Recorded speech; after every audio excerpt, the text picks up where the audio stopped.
কষা হয়ে গেছে, তেল ছেড়ে দিয়েছে মশলা। আমি এখন জল দেবো। জল খুব বেশি পরিমাণে আমি দেবো না, কারণ এটা একটু রসা রসা হবে, জাস্ট, বেশি জল হবে না।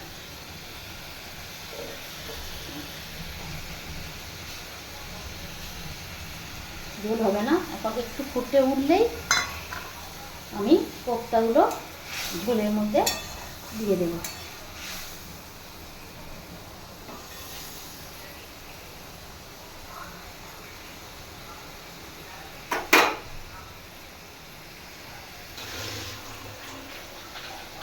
অল্প নুন দিয়েছিলাম আমি, আরেকটু সামান্য নুন আমি দিয়ে দিলাম, একটুখানি ব্যালেন্স রাখার জন্য চিনি দিয়ে দিলাম।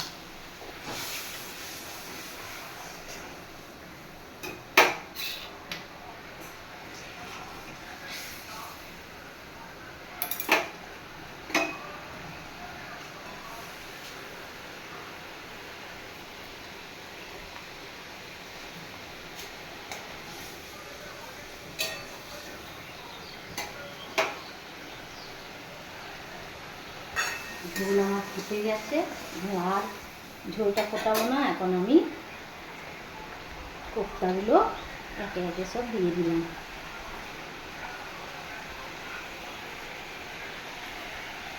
এগুলো এমনিও খাওয়া যাবে, যে ভাজা অবস্থায় কেউ যদি চায়, চাইলে ভাজা অবস্থাতেও খেতে পারবে, অসুবিধা নেই, ভালো লাগবে খেতে।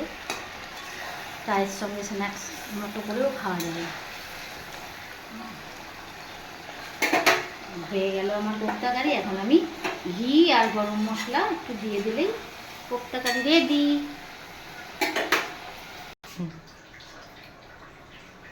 কি বলবো আমি, বন্ধুরা তোমরাও এরকম করে করে খেয়ে দেখতে পারো, কেমন লাগে নিশ্চয়ই কমেন্ট করে জানিও, তাহলে আমারও খুব ভালো লাগবে।